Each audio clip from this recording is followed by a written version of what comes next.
Dans un monde rationnel, banal et prévisible, rien n'est aussi intriguant, rien n'est aussi fascinant et angoissant que le sentiment du mystère qui nous envahit lorsque nous faisons face à l'inconnu.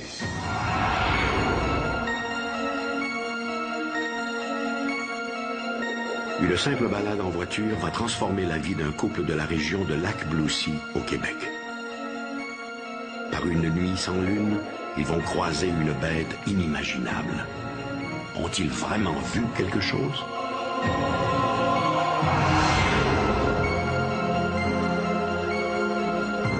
En septembre 1968, un groupe d'enfants se retrouve face à une créature sortie tout droit d'un épisode de Aux frontières du réel. 40 ans plus tard, que pense-t-il avoir vu? Son père a assassiné sa femme, puis s'est suicidé. Toutes les femmes de sa vie l'ont quitté sans demander leur reste. L'une de ses deux filles est dans une prison américaine pour le meurtre d'un agent fédéral. Tragique histoire que celle de Maurice Thériault. Chaque mystère recèle sa part d'inconnu. Rien n'est si angoissant et fantastique que l'inconnu. Ici Michel Dumont. Vous regardez Dossier Mystère.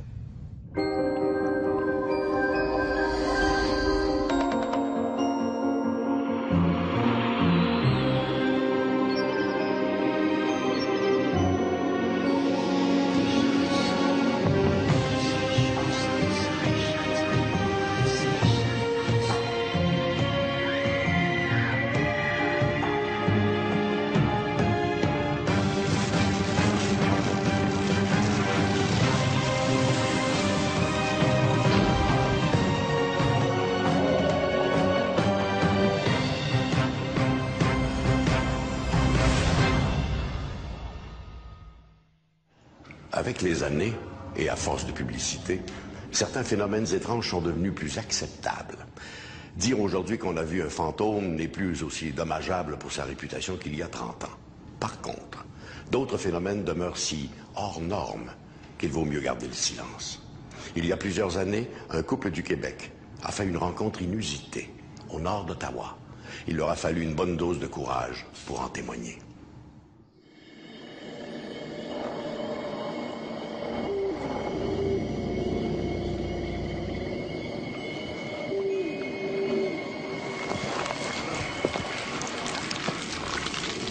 Le Canada est une terre très riche en mythes et en légendes. Au Québec, par exemple, les histoires de loups-garous sont particulièrement nombreuses. L'expression loup-garou signifie homme-loup et désigne des hommes doués du pouvoir de se transformer en prédateurs monstrueux. On dit aussi que ces monstres seraient presque immortels.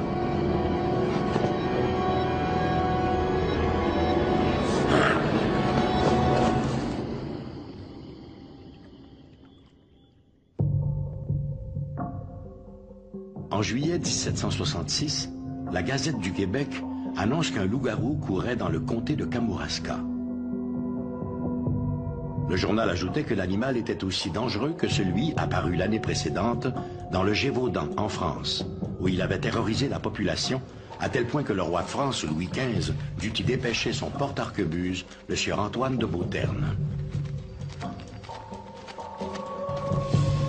Au moment d'être abattu, la bête légendaire du Gévaudan avait déjà fait plus de 120 victimes. Alors, au Québec, nous avons beaucoup de légendes de loups-garous, surtout dans un contexte catholique. Parce que le loup-garou, ce qui caractérise le loup-garou du Québec, c'est un homme qui n'a pas fait ses Pâques pendant 7 ans de suite. Alors, pour situer les gens, il fallait communier dans le temps de la Semaine Sainte. Et puis, le dimanche de la Quasimodo, c'était la date limite. Et dans plusieurs paroisses du Québec, on sonnait le soir de la Quasimodo le glas pour, au fond, regretter la mort des gens qui n'avaient pas pratiqué le précepte pascal. Alors, les gens qui n'avaient pas communié, ils se transformaient en pleine nuit. Ils se promenaient dans les campagnes, on voyait des loups. Et moi, c'est le chanoine Lionel Groux qui m'a raconté que son père avait été suivi par un loup. Et puis, que pour s'en débarrasser, il fallait prendre un canif et le piquer. Et là, l'homme apparaissait devant vous, il était nu, saignait, puis il ne disait pas à personne de la paroisse. Hein, c'est moi qui courais le loup-garou, j'étais condamné. Et là, tu m'as démorphosé, hein, parce qu'on t'avait amorphosé, démorphosé, et je suis libéré grâce à toi. Si la pleine lune est généralement associée aux légendes de loup-garou, un couple de Lac-Bloussy, au Québec, fit dans la totale obscurité une singulière rencontre. En novembre 1989, on revenait de chez des amis. On était en voiture, puis on voyait pas très loin. Hein. Il nous est apparu un drôle de personnage devant la voiture. Il est environ 22 heures lorsque Madame Gagnon et son époux croisent un être inimaginable.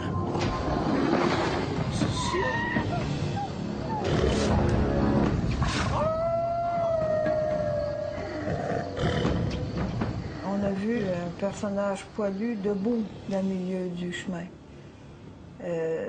À la lueur des lumières de la voiture, on voyait très bien, c'était un genre de loup debout, de 7 à 8 pieds de haut, avec le poil mi-long, avec les dents sorties comme s'il avait été surpris en colère. J'ai même vu les longues griffes sorties. La créature semble issue tout droit des films d'horreur. Le couple n'arrive pas à croire à ce qu'il voit. Soudain, la bête effectue un bond de 15 mètres et disparaît dans l'obscurité. Du milieu du chemin, aller dans le bord, aucun humain n'aurait pu le faire, le saut. Là, j'étais très impressionnée. J'ai demandé à mon mari s'il avait vu, lui aussi. Je croyais halluciner, puis lui aussi, parce qu'il m'a dit, j'y crois pas. C'est comme les légendes du temps, les loups-garous que nos grands-mères nous parlaient, de 7 à 8 pieds d'eau, comme eux autres avaient décrit dans le temps. Les superstitions venues d'Europe et les légendes terrifiantes associées au diable et au loup, cette bête diabolique, se propagent grâce aux contes populaires. Face à la frayeur, les adultes comme les enfants ont la même réaction, l'incrédulité. Ça se peut pas, ça se peut pas. Rien que ça qui me venait dans la tête, j'étais comme saisi. Moi, je voulais aller retourner pour aller voir ce qui se passait. Ma conjointe, elle ne voulait pas, criait, elle voulait se retourner à la maison. J'ai été l'amener, j'ai retourné pour voir dans le champ, éclairé dans le champ, j'ai rien vu.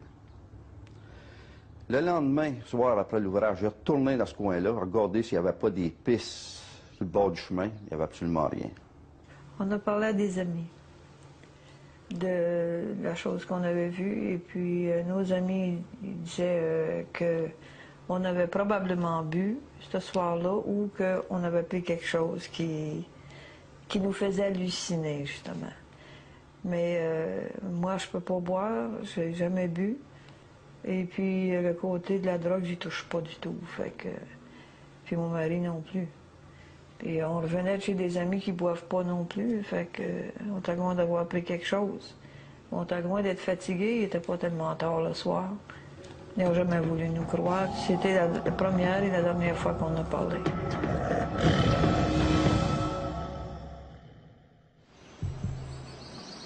Qu'on y croit ou non, nombreux sont les récits de rencontres fortuites avec des loups-garous, des enfants enlevés par ceux-ci ou encore d'hommes transformés en loups-garous.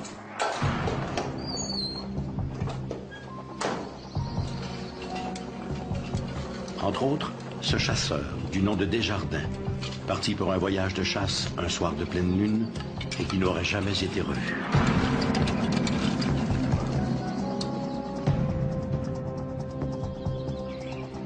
Seul son fusil et quelques pièces de cuir auraient été retrouvés sur les lieux de son campement par les bénévoles partis à sa recherche.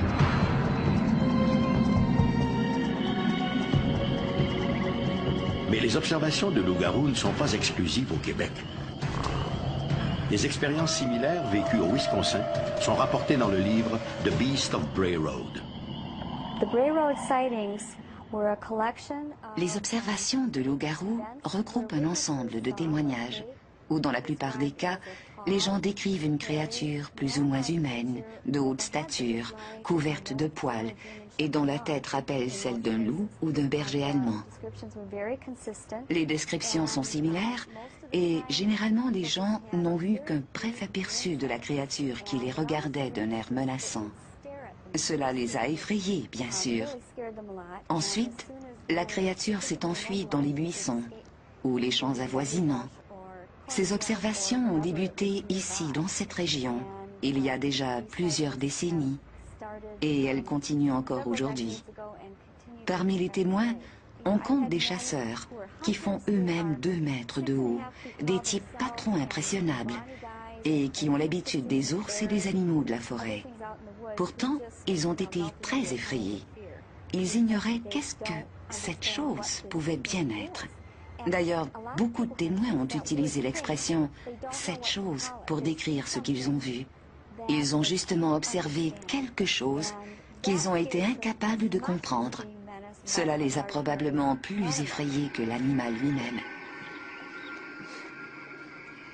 Certaines légendes affirment que pour se transformer en loup-garou, hormis les manquements aux devoirs religieux, il suffirait de boire dans la même rivière qu'un loup, d'être mordu par un loup enragé, ou tout simplement de manger de l'aconite, appelée aussi herbe à loup.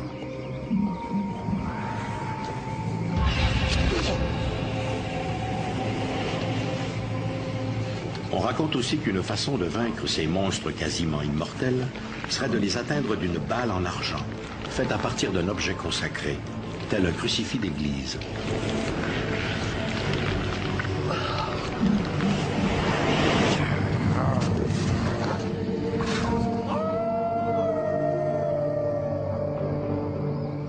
Le loup-garou du Québec, c'est un loup-garou, je dirais, catholique. Et puis, tranquillement, évidemment, avec la transformation des structures religieuses, on en parle un petit peu moins. On en parle un petit peu moins, il y a peut-être d'autres, mais on est en présence d'un archétype, par exemple. Un archétype profond, c'est la peur de basculer dans l'animalité, d'être avalé par l'animalité, par le loup. Et ça, les racines de ça, pour nous, c'est en France, où le loup, c'était la grande terreur. Dans François Villon, on parle de ça, justement, des loups qui entraient dans Paris, hein, dans les temps de famine. Alors, c'est la peur du loup et la peur de devenir loup. Sauf au cinéma, le mythe du loup-garou a disparu des préoccupations modernes. Mais la peur exprimée par ces contes continue de hanter les esprits la nuit venue. Le diable aurait-il simplement changé de visage?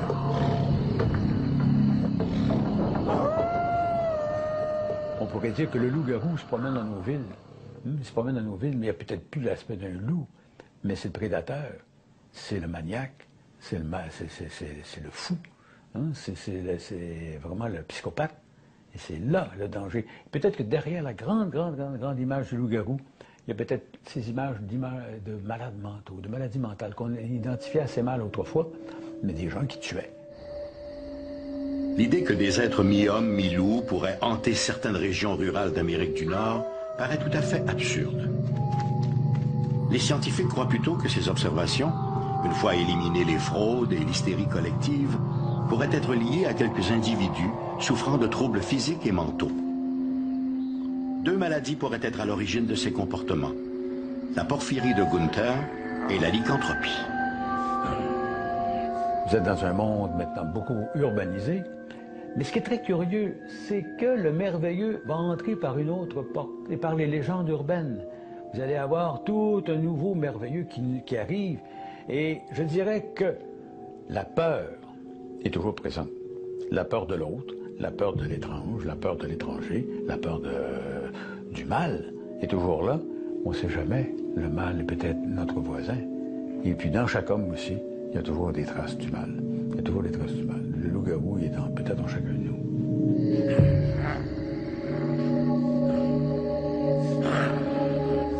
Pour la plupart d'entre nous, les loups-garous, les vampires et autres apparitions monstrueuses ne sont que des chimères bonnes à effrayer les enfants la nuit venue. Mais pour ceux et celles qui se sont retrouvés face à face avec l'une de ces créatures, la réalité a maintenant une toute autre définition, beaucoup plus terrifiante. Dans son livre « The Complete Guide to Mysterious Beings », L'auteur américain John Keel dresse une nomenclature de toutes ces créatures étranges qui peupleraient ce qu'il appelle lui-même la ménagerie surnaturelle. On y retrouve de tout, des monstres marins, des créatures ailées, des dragons et des loups-garous. Mais on n'y retrouve rien au sujet de cette curieuse créature observée par un groupe d'enfants il y a plus d'un quart de siècle à Coleraine, au Québec.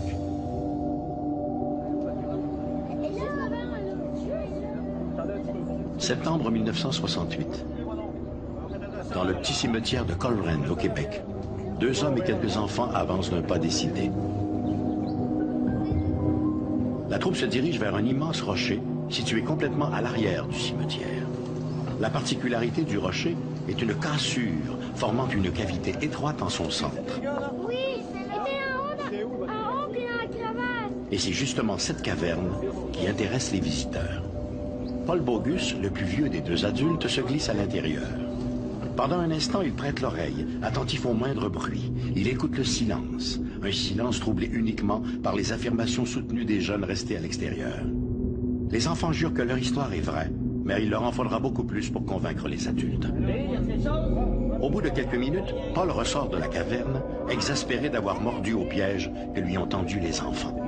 Son frère Claude décide alors de ramener les jeunes au bercail. Au moment où Paul regarde le groupe s'éloigner, un étrange ronronnement se fait entendre de l'intérieur de la crevasse. Surpris, Paul retourne dans la caverne. Le bruit est très distinct, comme si quelqu'un dans le rocher ou sous la terre faisait tourner une machine. Pour s'assurer qu'il ne se faisait pas berner, il ressort et fait le tour du rocher, mais ne voit rien qui pourrait expliquer le phénomène. Les enfants avaient raison, se dit-il. Il y a quelque chose qui tourne pas rond avec ce rocher. En 1968, le petit village de Saint-Joseph de Coleraine compte moins de 2000 habitants. Mais cet été-là, des jeunes vont faire une rencontre qui les marquera à jamais. L'affaire commence dans l'après-midi du 29 août. Comme ils le font fréquemment, Denis Bogus et son frère Michel se rendent au cimetière pour y jouer. Nous autres, on allait souvent s'amuser, on fait ça au cap du cimetière. Là. Il y avait un boisé, on allait jouer au cow-boy, étendre nos écureuils, tout ça. Puis ça, ben, un moment donné, ça, quand ça s'est produit, c'était un jeudi le 29 août, pour la première fois. Sans trop s'en rendre compte, les frères Bogus se dirigent tout droit vers l'énorme rocher. C'est à ce moment-là qu'une apparition attire le regard de Denis. Sur le rocher, tout près de la caverne, un personnage étrange les observe, immobile. On a vu ça être là, une forme qu'on n'avait jamais vue, tout ça. Là, on l'a vu, on l'a observé un peu, d'un coup, la poule nous a comme poigné un peu, puis là, lui, ça a disparu, pouf, puis nous autres, on a disparu sur le bord. Les gamins s'enfuient à toutes jambes pour raconter à leurs parents ce qu'ils ont vu. La créature de Coleraine, on peut la définir comme un être plutôt petit, à peau de serpent brûlé, d'écailles brûlées, chauve, avec des yeux assez importants au niveau de la dimension, et aussi ce que les enfants ont décrit comme une barbe très longue. Et l'être en question avait cette faculté d'apparaître et de disparaître sans se déplacer. On ne l'a jamais vu se déplacer. Il était visible et soudainement invisible. Le lendemain de l'incident, André Bogus et son oncle Pierre se rendent à leur tour au rocher pour trouver des indices prouvant l'existence de la créature. Les enfants passent l'avant-midi à explorer le cimetière et les boisés des alentours, mais ils ne trouvent rien. Vers 15h30, alors qu'ils s'apprêtent à quitter les lieux, ils aperçoivent l'étrange créature. L'être fixe les gamins quelques secondes, puis disparaît, comme on ferme un téléviseur, racontera l'un des enfants. Après ça, on y retournait, on y allait à tous les jours, puis on y allait à différentes heures de la journée, mais on voyait rien, mais c'était tout le temps entre 3h30 et 4h, à toutes les fois. Après ça, on y retournait la troisième journée, on était à toutes les 6, puis là, on l'a à courte vue, on le voyait en bas du rocher, là. Une place, mais si je suis face au rocher, ça se trouve être à droite, là. On le voyait là assez régulièrement. Après ça, on l'a vu à côté de la charnière. L'histoire va donc se répéter le lendemain à la même heure. Mais lors de la 4e journée, Pierre Bogus convainc son frère Georges de l'accompagner au cimetière en matinée. On laisse notre bicyclette là, on s'approche à pied, puis on entend comme un gros grognement, comme un grognement d'ours. Mais il n'y a pas d'ours dans le cimetière, mais alors la peur nous a pris, nous autres, on regarde jusque-là, je sais pas, qu'est-ce qui se passe là. On laisse notre bicyclette là, puis on s'en retourne à la maison. Là, notre mère dit, vous irez chercher votre bicyclette après le dîner, là, allez plus jouer là, on vous le dit, tu sais, là, il peut y avoir des animaux, pourtant, le village de Coleraine, cette année-là, tu sais. Même si, jusqu'à ce moment, la créature de Coleraine est apparue à intervalles réguliers, c'est lors de la soirée du 1er septembre que toute cette histoire connaîtra un dénouement aussi spectaculaire qu'inattendu. Il était, je crois, 7h40, 7h45 le soir. Mais il faisait, au mois de septembre, il fait encore clair, là, cette période-là. Donc, on part la gang encore. On s'en va au cimetière. Oh, d'avance, rendu au milieu du cimetière, il y a un de mes neveux qui dit, il dit, oh mon Dieu, il me semble que j'ai vu passer quelque chose devant la lune. On continue, nous autres, on s'en va. On s'en va vers le cap du cimetière toujours. Puis, rendu à peu près une 50aine de pieds du cap du cimetière, là on a... J'en parle, j'ai encore ça fait quand même des années, là. On voit un engin. Puis quand l'engin était rendu, si tu veux, au-dessus du cap, une certaine, je sais pas, peut-être une vingtaine de pieds au-dessus du rocher, là, le même bonhomme qu'on appelle nous est apparu. Il est apparu comme ça, puis avec la même position, les bras écartés, puis qui nous regardait en bas comme ça. André Bogus détaille la créature à l'aide de ses jumelles. L'être regarde fixement dans sa direction. Les jeunes se passent tour à tour les jumelles pour mieux la voir. Il fait encore assez clair pour que les enfants puissent détailler sa peau, comme des vagues, de la houle, plissée sur le long. Fait que là, la soucoupe volante a passé. En tout cas, on appelle ça une soucoupe volante, l'autre, là.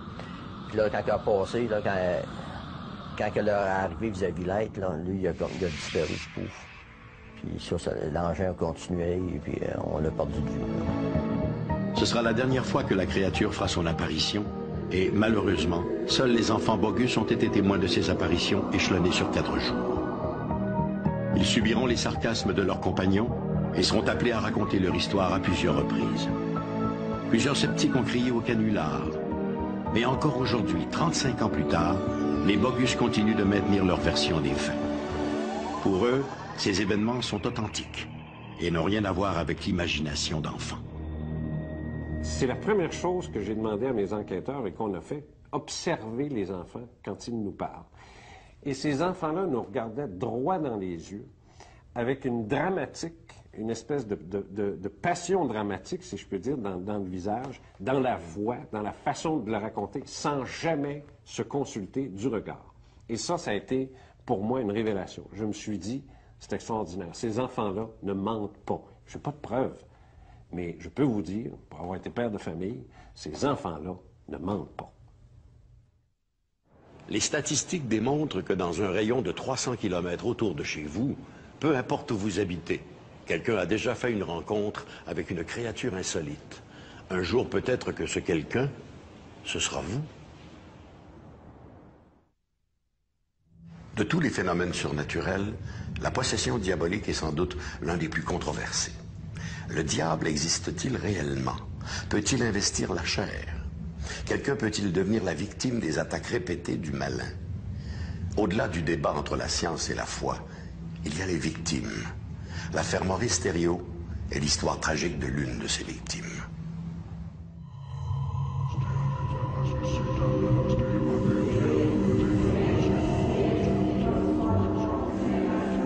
Cette histoire devait se terminer en cette soirée de printemps 1985. Ce souhait accompagnait les prières de toutes les personnes réunies autour de Frenchy, l'homme assis face au groupe. La tête penchée en avant, l'homme semblait souffrir intensément, comme si, dans son cauchemar, il combattait un démon intérieur.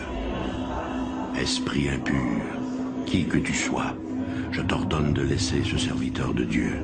Je te l'ordonne au nom de Jésus-Christ, notre Sauveur. L'incantation ne s'adressait pas à l'homme, mais à l'entité possédant son esprit. Je t'exorcise, toi, le plus impur des esprits, toi, l'ennemi du bien et tous tes suppôts. Au nom de notre Seigneur Jésus-Christ, je t'ordonne de libérer cette créature de Dieu.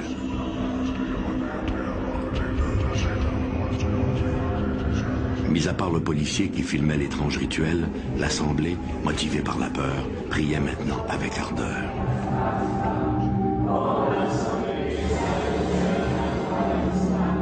Au nom de notre Seigneur, je t'ordonne de me dire qui tu es. Les yeux révulsés, le possédé laissa échapper une longue plainte gutturale. Je suis qui je suis. Je suis le seul et unique. C'était la voix du plus vieil ennemi de l'humanité, la voix du mal en personne.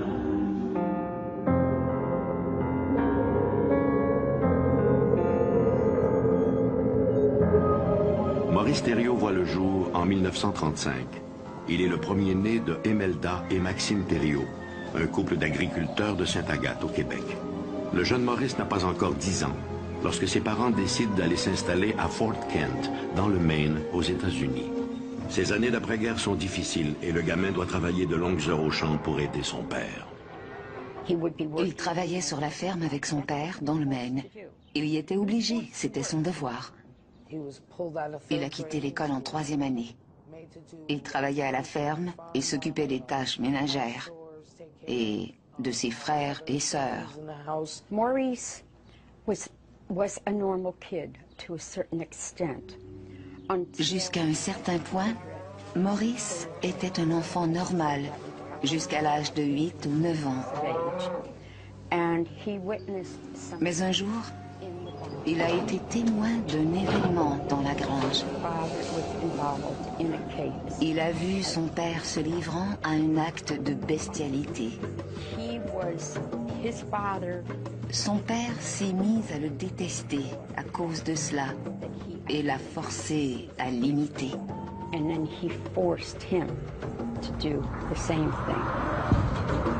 À Fort Kent, les abus de Maxime Thériault, et en particulier à l'endroit de son jeune fils Maurice, sont notoires.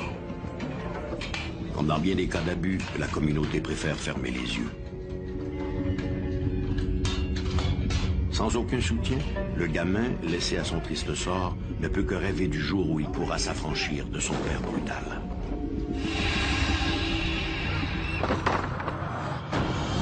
Un après-midi, en revenant de l'école, après avoir été battu par son père pour la 1e fois, le jeune Maurice s'écrie « Je préférerais travailler pour le diable plutôt que de travailler pour toi. » Et pour le diable, il va travailler.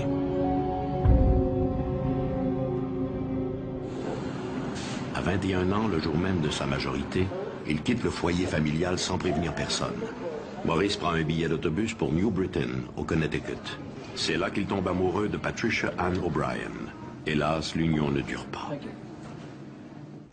Avant son mariage, alors qu'il était encore très jeune, nous n'avons pas été en mesure de documenter ses comportements bizarres. Parfois, Maurice entre dans des transes qui le métamorphosent. Il devient violent. Et à au moins 2 occasions, des événements surnaturels inexplicables accompagnent ces crises. Un jour, le crucifix placé au-dessus de son lit se met à saigner.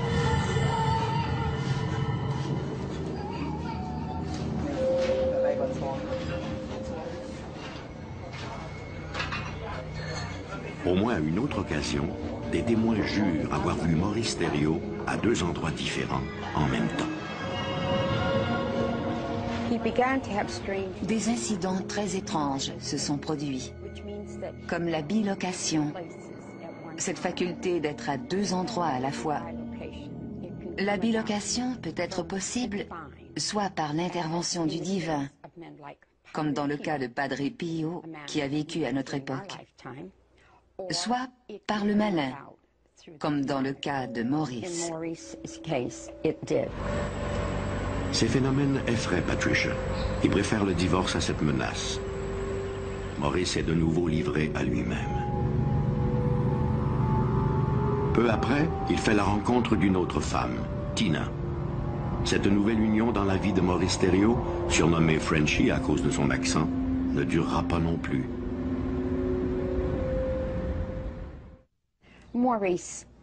Maurice était un homme bon, lorsque Maurice était Maurice. Par contre, lorsqu'il était sous cette influence diabolique, il faisait preuve de pouvoir très étrange. Quasi illettré, Maurice va de petit boulot en petit boulot. Mais ce n'est pas autant la pauvreté qui ruine son existence que ces étranges événements qui se multiplient dans son quotidien. Ses absences sont fréquentes. Maurice perd alors tout contact avec la réalité. Il devient quelqu'un d'autre. Ça a commencé par des petites choses. Petit à petit, j'ai remarqué des comportements bizarres. Même s'il n'avait complété qu'une 3e année à l'école, il a commencé à s'exprimer dans une langue inconnue. Ce n'était pas du français. Maurice could speak in Latin. Même s'il n'avait pas beaucoup d'éducation, Maurice pouvait s'exprimer parfaitement en latin.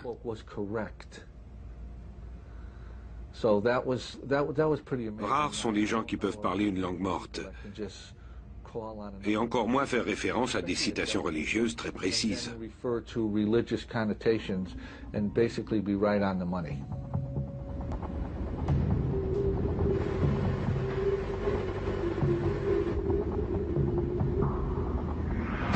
Lors d'une balade en voiture en compagnie de Tina, Maurice est subitement pris d'un malaise trouble. En proie à une crise sévère, il lâche tout.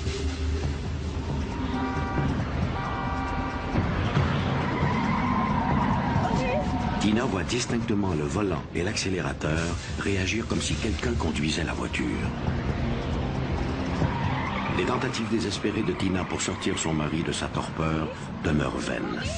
Tina a la conviction qu'une entité invisible a pris le contrôle de la voiture et qu'elle veut les tuer. Craignant pour la vie de ses jeunes enfants et pour sa propre sécurité, elle met un terme à leur vie commune.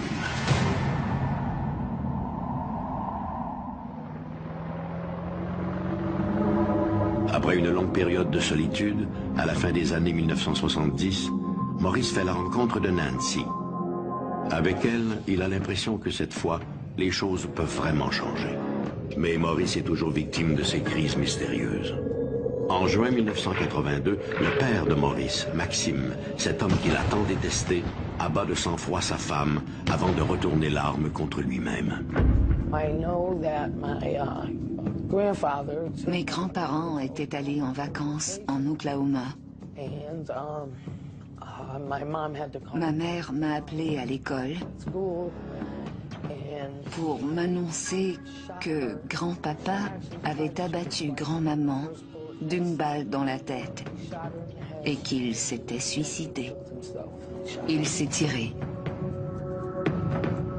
L'assassinat de sa mère et le suicide de son père ne font qu'ajouter aux troubles de Frenchy. Les étranges crises dont il souffre s'accentuent. Plus les mois passent, plus Nancy est inquiète pour la sécurité de Maurice et pour la sienne. Inquiet lui-même de ses comportements anormaux, mon père s'est rendu à la police, où on lui a dit qu'il était fou. La situation a empiré, il s'est résolu à consulter un prêtre. Le prêtre Homer Boyer nous a contactés de Warren, au Massachusetts. Il nous a raconté que des événements très étranges entouraient la famille d'un fermier, un Canadien français de sa paroisse. Il s'agissait d'un homme de certain âge, environ 70 ans, avec beaucoup d'expérience. Il n'était pas du genre à céder facilement à la panique ou à l'exagération. C'était un homme gentil, pieux et dévoué. Il m'a dit qu'il priait à l'occasion avec la famille, mais qu'il sentait une présence malsaine et hostile. Il a demandé notre aide. Le dénouement de l'affaire Maurice Thériault, après la pause. Le 18 février 1985, les Warren rencontrent pour la première fois Maurice Thériault. Dès la première visite, ils nous ont parlé de la lévitation d'objets, des écritures sur le dos de Maurice, qui ressemblaient à des incisions au scalpel, et le sang imprégné sur son t-shirt, qui disparaissait aussitôt qu'il l'enlevait. J'ai été très impressionné par cette première rencontre. Et peut-être à cause de ma profession de policier, très sceptique aussi.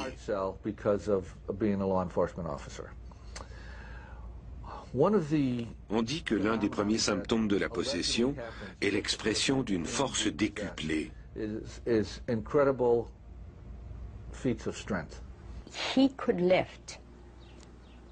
Il pouvait soulever une statue de 200 kilos.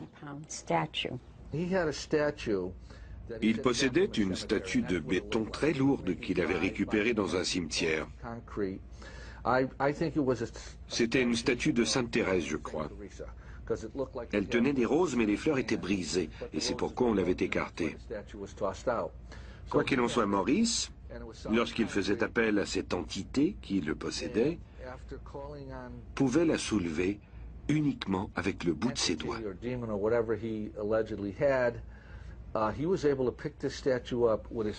C'était incroyable. Malgré ma stature d'1,90 m et mes 100 kilos, et à l'époque j'étais en excellente forme, je n'arrivais à la déplacer que de peine et de misère. Ils écoutent son récit et prennent note des étranges événements qui, depuis 30 ans, stigmatisent sa vie. Avant d'affirmer qu'il y a possession démoniaque, nous devons la documenter. Notre parole ne suffit pas.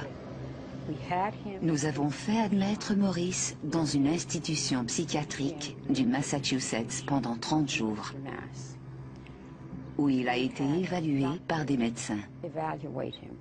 Nous pouvons prouver sans l'ombre d'un doute à qui que ce soit qu'on parle de la police, des médecins, des prêtres ou de la famille, qu'il s'agissait bel et bien d'une possession diabolique.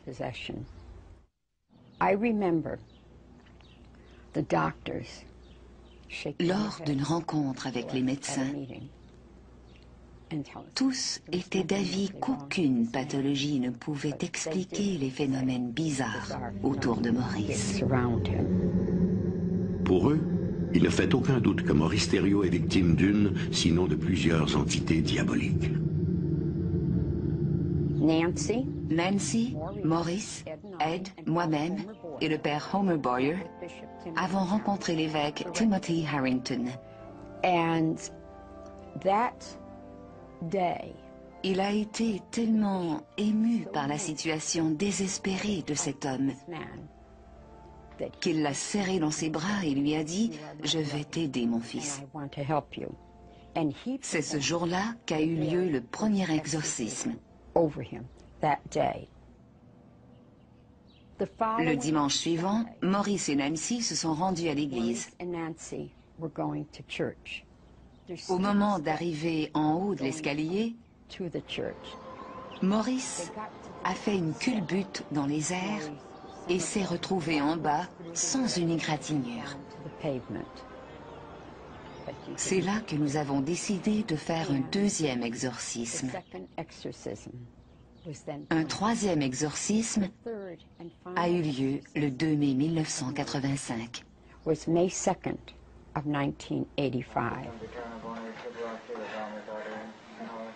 Le groupe des gens en prière est réuni autour de Frenchy dans la modeste demeure de Warren, au Massachusetts. Il y a là un prêtre, le père McKenna, 2 démonologues, Lauren Warren et son mari Ed, le policier qui filmera la séance et quelques témoins. Tous participent à ce troisième exorcisme. Après le rituel, Maurice Thériault reprend une vie à peu près normale. Pendant un temps, les Warren vont maintenir le contact avec lui, juste pour s'assurer que tout va pour le mieux, sachant par expérience qu'une rechute est toujours possible. Celle de Maurice Thériault sera brutale. En novembre 1992, 7 ans après l'exorcisme du père McKenna, Maurice Thériault sombre dans un profond état second. Il n'est plus lui-même. Cette force diabolique qu'il connaît bien l'envahit de nouveau et s'impose à son esprit fragile. Au soir du 4 novembre, il appelle l'une de ses filles, Melinda, et lui demande pardon. Il m'a rendu visite. Suite à une querelle, Nancy avait obtenu un mandat contre lui, qui l'obligeait à se tenir loin d'elle. Il m'a demandé de prendre un dernier verre. J'ai refusé car je ne bois pas. Il était bizarre. Ce n'était pas un homme affectueux, mais ce jour-là, il l'était.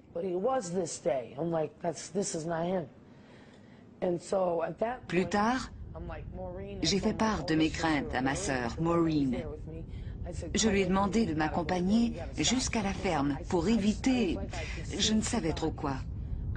J'avais l'impression de voir deux individus. Mon père avait toujours dit que sa vie se terminerait comme celle de ses parents. Il avait bien organisé son coup. Je savais que Nancy était au bingo ce soir-là. Et je voulais lui laisser une note. Nous sommes donc partis en camion. Je voulais prouver à ma sœur que mon père était là, malgré l'ordre de cour. Nous sommes arrivés à la maison. Il n'y avait pas de voiture. Nous sommes entrés et avons écrit la note. Soudain, j'ai entendu un bruit au sous-sol. Je savais que ce n'était pas le chien. J'ai ouvert la porte et mon père m'a braqué un fusil au visage. Il croyait que j'étais Nancy. Il m'a dit de me calmer. J'ai voulu appeler le 911, mais il avait déjà coupé la ligne du téléphone. Son camion était stationné à 1,5 km derrière la maison, hors de vue. Je lui ai demandé de s'asseoir sur le divan et de se calmer. Je priais pour que Nancy n'arrive pas à ce moment-là. Il s'est excusé d'avoir été un père absent et m'a expliqué les raisons qui le poussaient à agir de la sorte. J'ai essayé de le convaincre que ce n'était pas la solution.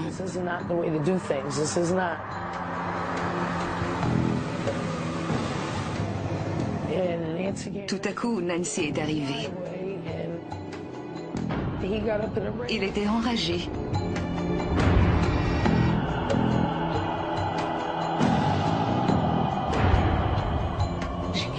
Il s'est levé et dès qu'elle est entrée, il l'a braquée et lui disant qu'il voulait lui parler. Mais elle a refusé et insistait pour qu'il parte. Il lui a alors tiré l'ombre. Il l'a traîné dans la maison. J'essayais de l'aider, mais il m'a dit qu'il m'aimait. Puis, s'est tourné vers Nancy et lui a dit « Regarde-moi et rappelle-toi bien ceci. » Il m'a demandé pardon et m'a répété qu'il m'aimait.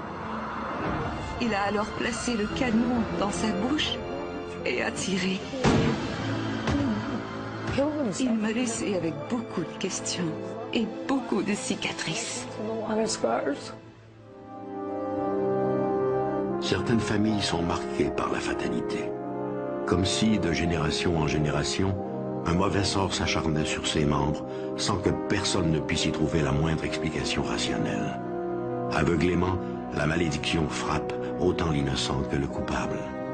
Certains avancent que le diable préférerait ravir à Dieu les âmes les plus pures. Cette pureté de sentiment animait peut-être le jeune Maurice dans les premières années de sa vie. Maurice Thériault était mon père. C'était un fermier venu du Canada.